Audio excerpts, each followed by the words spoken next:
odds were you'd heard of one, maybe two plant-based meat companies, if you'd heard of them at all. But over the past 12 months, plant-based food, especially meat, has blown up big time. It's on more grocery shelves, at more fast food restaurants, and in more media stories than ever before.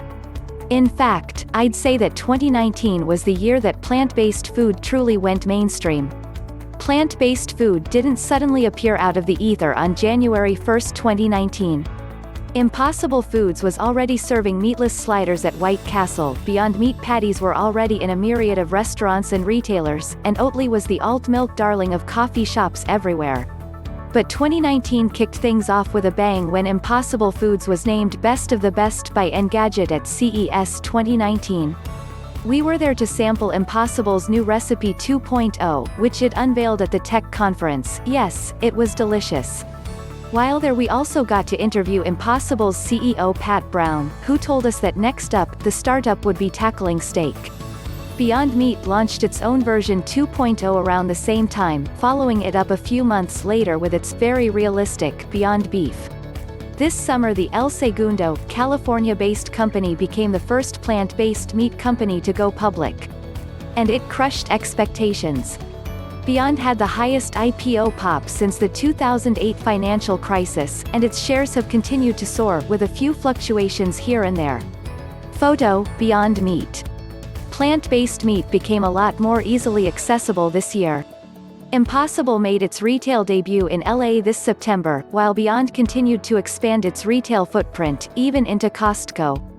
Fast food really embraced meatless meat this year. Burger King began serving Impossible Whoppers, Carl's Jr. rolled out its Beyond Famous Star, and KFC drew huge crowds when it sold Beyond Fried Chicken for one day at a single location in Atlanta. In Canada, McDonald's and Wendy's experimented with plant-based burgers of their own. Outside of meat, other plant-based products also flourished this year. Oatly continued to grow in the US, so much so it had to open up 2 new facilities to meet demand. Just also grew the footprint of its plant-based egg scramble, expanding into hundreds of retailers, including Costco, as well as fast casual restaurant Le Pain Quotidien and the hot bar of Whole Foods. 2019 was also the year that Big Food began to muscle its way in on the plant-based craze. Tyson launched Raised and Rooted, a line of blended burgers and meatless chicken nuggets. Nestlé launched the Incredible Burger in Europe and in McDonald's in Germany and Israel, and the Awesome Burger in the US through its Sweet Earth brand. Kellogg's and Hormel unveiled their own takes on realistic plant-based burgers and ground beef. Photo, Morningstar Farms. The growth of plant-based food wasn't limited to the US market.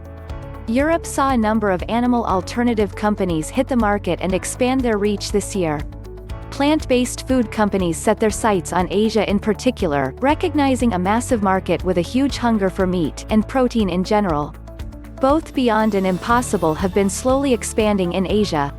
Locally, Green Monday grew the footprint of Omnipork, a plant-based pork alternative developed specifically for Asian consumers. We tried it, and it was quite tasty. Most notably, it became the first major meatless meat to enter the Chinese market. Not all was rosy for plant-based foods over the past 12 months, however.